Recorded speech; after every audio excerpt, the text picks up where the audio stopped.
Hello everyone, my name is Aneuo and today we have some content for you today with the Lunatic Preliminaries. I've been playing this and it's been super fun, and I'm going to walk through one of the matches I played recently because it was super hard.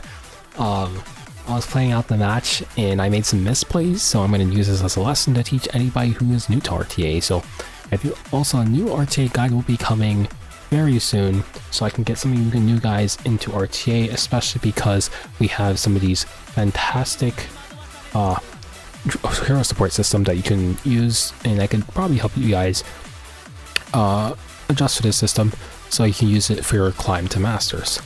So either way, let's go back to here so we can go over what was going through my mind as we were playing through this. So he had, I always go for a hard study and read out pre-bans because as of right now they're just a little bit harder to fight, so I just do that. And now he had some Renak Arunca pre-bans. He went for Para first pick, and that makes me go a little bit because I like picking Para. So him taking Para from me made me feel like I lost a comfort pick. So I decided to go for FCC first pick into Litica, which I probably should not have done because it's extremely punishable by DJB. So he goes for Valiant so he can cut off a book if I were to cleave him, and he also goes for DJB, which completely counters my first pick. I decided to go for Selene, so if he does decide to press the button I can counteract him. And then I also decided to pick Flan so I have an aggressive option to pair with Litica. He decides to go for Abyssal Euphine to cut off my extra turn if I go for S2 and Litica, as well as because she's a pretty okay general option, and Amiki because Amiki souls my whole entire team. I decided to go for Mort as a force ban, and basically it was a top 4 fight. And I made a pretty bad misplay in this match. So I had first turn, and I decided to try to push back the Para even though I saw it was on Bastion.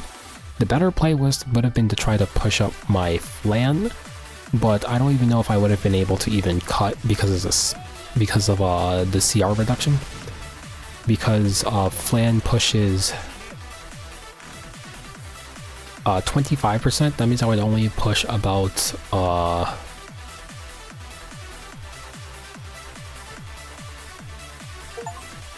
like 15, around like 15 or so, below 15, like 12, 13%. I'd only press about 13%, which isn't enough for me to cut, because if you check here, it wouldn't be enough for me to cut.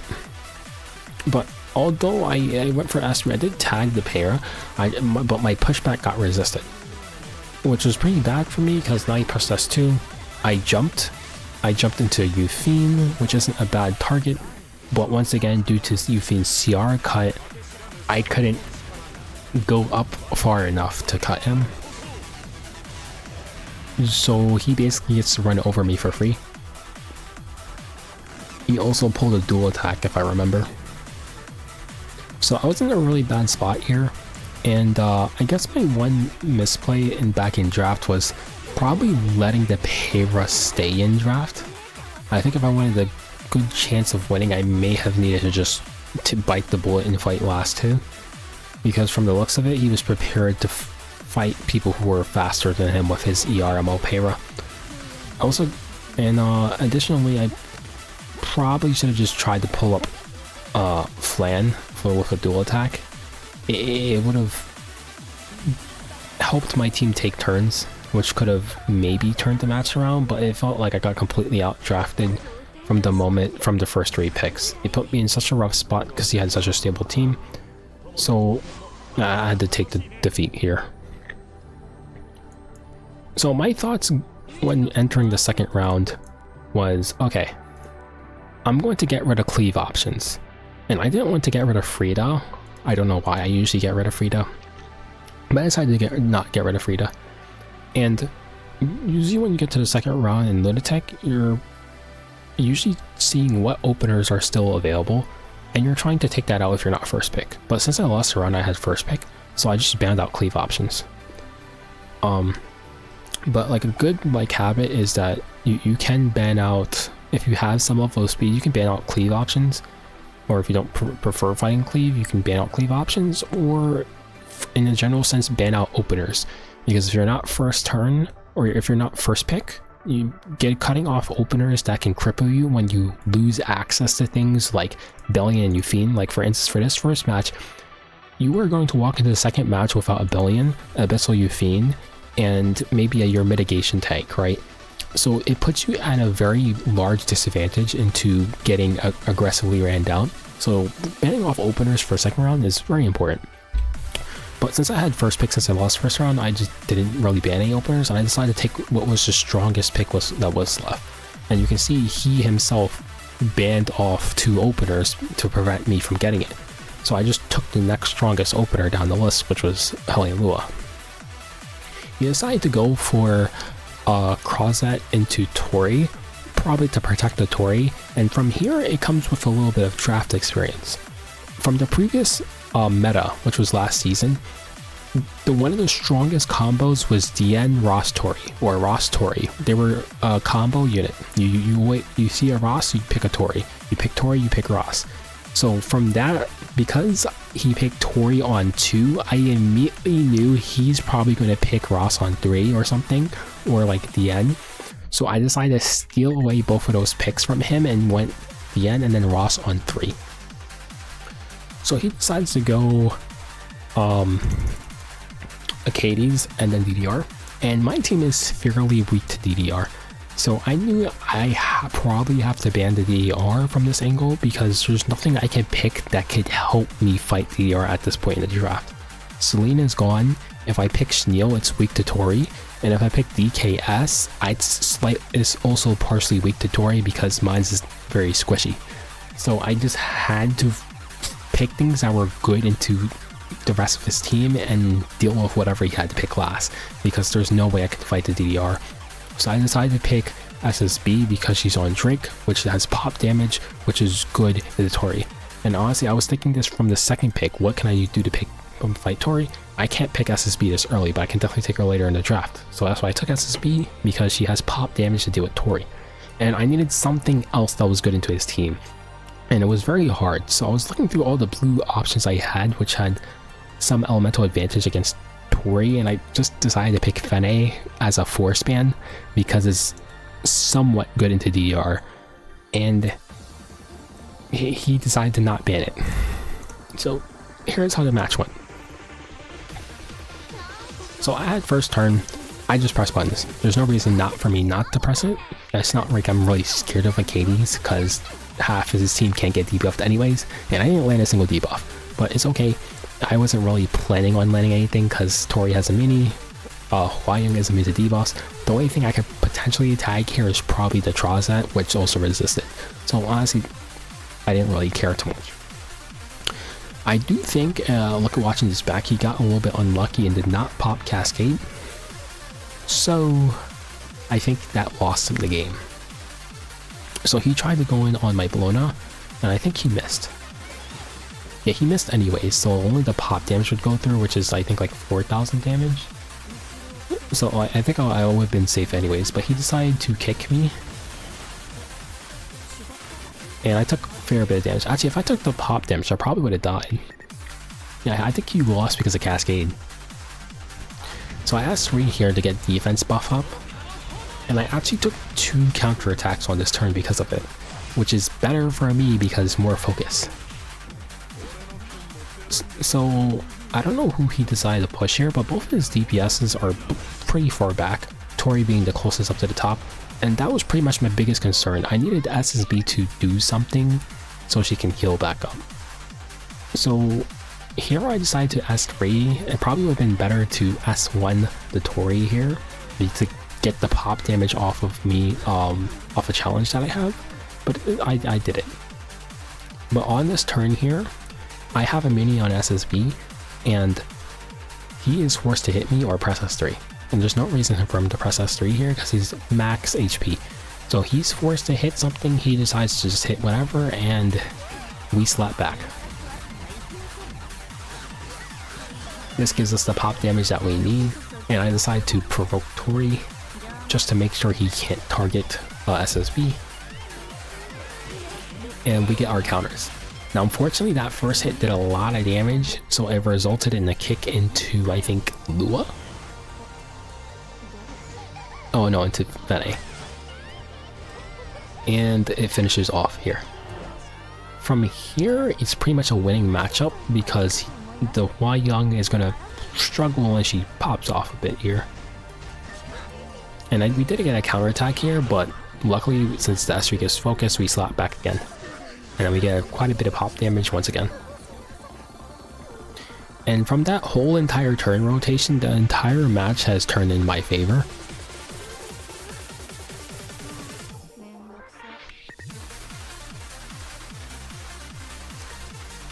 And I think he just tries to kill the SSB again, but not enough damage to go through.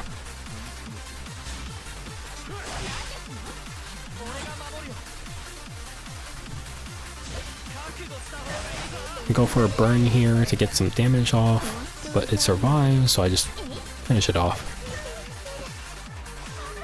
And then once again, from this position here, it's a winning matchup. There's no way I can lose.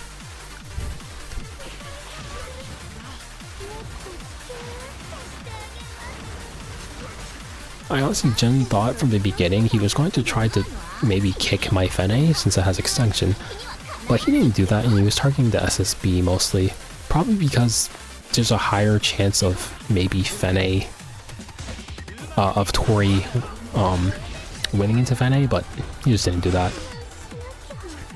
I think it would have been better if I just targeted the crosshair from the beginning, but just once again, there's no way we can lose.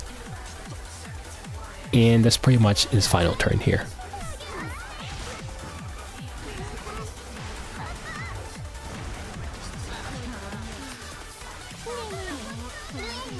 So now walking into the third match, we can't get cocky here. We'd already lost the first round, so this is the final round. And this was very hard. And since I no longer had first pick because of the fact that he lost the match, I was like, okay, I have to ban out the openers. So I banned off Pera, which means that now Luna, Sea Phantom, Amalua, and the next opener down is Pera. So I got rid of it because it was used in the first round, and it was used for me to get ran over, right? So I need to get rid of it. And now the next opener down the line was Conk, and he decided to take it. So I was like, okay, what's a neutral pick that we can take here that's good into his first pick? Because I can pick Celine to punish him, but I don't know if it's a really good pick early. And I don't think Flan was a good early pick for me either. So I decided to just take Ilanov because she's safe. And if you decide to pick DJB again, like first round, I won't get immediately punished. And I tried to take something else that was good. And since I already took Ilanov, in the stacking pre-bans was DN from the previous round where I picked her. So because of that, Bride Senya is very strong because it has no counter pick. So I decided to take Bride Senya, and he went Flan Ruel. And from here, I just snap picked Solitaria, which disables his DPS, and I needed something else that was good. Now my mind was running through what DPS is good into his team, and it was between Arya because I wanted to play Arya, and I just picked Janua because he can accidentally activate Janua. So I decided to take it. And from here he goes DJB Flan. Wait, what was the first pick? And I knew the Flan had to go, no matter what. Because if Flan gets through, Janua gets stunned, and I lose the match, right? So no matter what, this has to go. And I tried to think about what's a good last pick into his whole entire team. And it was very hard to figure out what I could pick from this position, because I don't have very high damage, as well as I needed something that is still good into the rest of his team. So I decided to just take Crow because it's good into Flan, and I could somewhat punish him at some point in the match if he gets too low on HP. So let's go take a look at what this match looks like.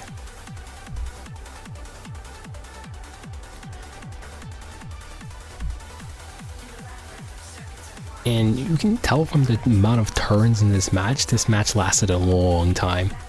So my decision here was to S1 because if I push S3, I put up a barrier from Solitaria's S3, and we don't want to give him something that could punish us very hard. So, because if we press S3 we get a barrier, he pops S2 and we lose our Solitaria. And from this point in the match, I realized I probably should have put Solitaria in the background, in the back over Janua. Because like, if you notice here, he goes for Don't Walk. It strips my stealth because I don't have any ER on her. And he pushes back to ensure that I cannot take a turn. And like, yeah, you see he got rid of my cleanser. I don't think he pushed any buttons here, but you can see that my Solitaria is exposed.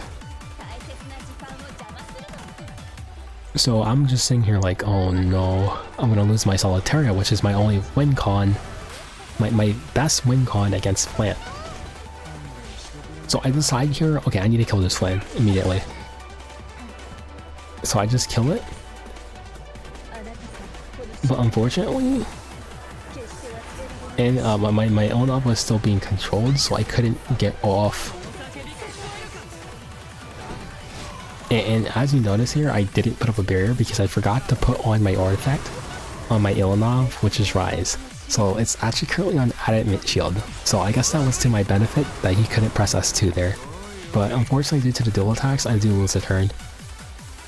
And I think I do press S3 here, but I send it into the Conk because I wanted to stop his dual attacks. But then I realized he still has S2 on Ruel, so he's probably just gonna press it.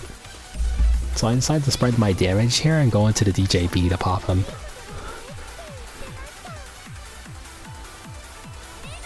And I think from here I probably should have just hit Ruel first. And he still has SD ready. I think he's just trying to fish for like a stun on my Janua at any point, but my Janua is getting protected by Bride Senya. So although I did lose Solitaria to not protecting her, I do have some guarantee into preventing Janua from getting targeted from the start, right? Because the moment he gets stunned, if he's not under the protection of Bride Senya, he's just gonna get full targeted. Because right now, even if Janua gets stunned, he's gonna get punished by Bride Senya, which is probably his main reason why he's not targeting her.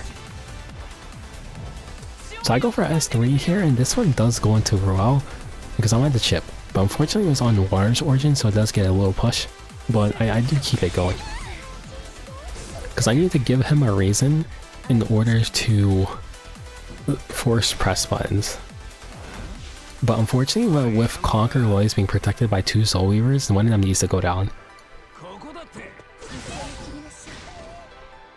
And Ruel has a revive, which makes it kind of hard.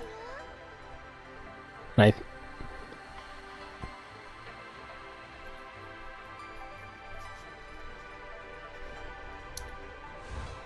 he decides to hold cleanse for a little longer.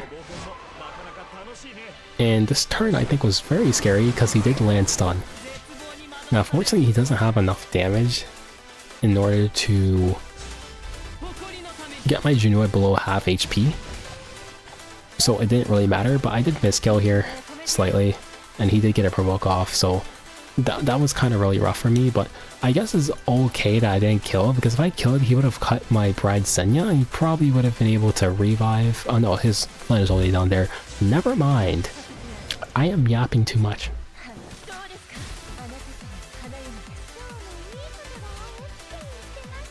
His roll is right about to die, and I think he goes for the push here.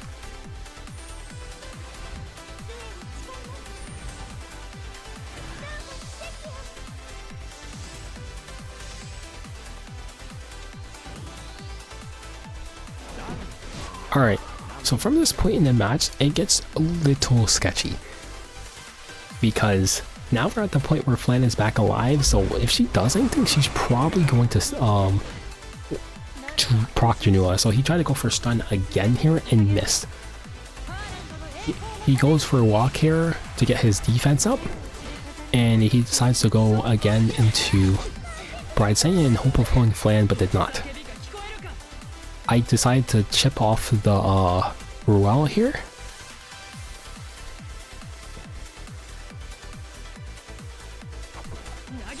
Oh, I didn't. Okay, so alright, I checked them. Alright, I remember now. I checked the turn meter, and because Ruel has S2 ready, if we were to hit her and kill her, it would push her above my whole entire team, and all he needs to do is protect somebody, which could either be DJB, which is the priority target I need to kill right now, because or his Lilius, which is another priority target to get rid of. So I decided to go into the list because if the moment his dual attacks are down, it could be a little bit more manageable.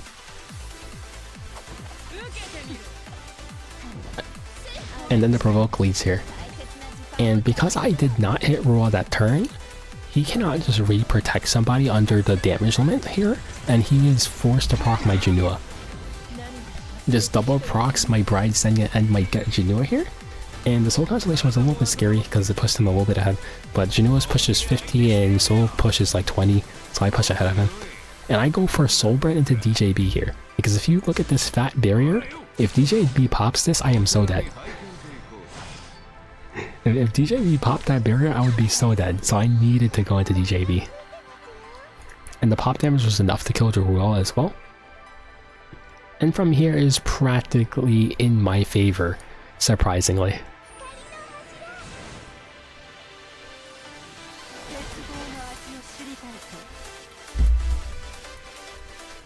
Yeah, because the moment I press Bride Senya S3, this guy's going to take a boatload of damage. And I think he decides to scoop it up.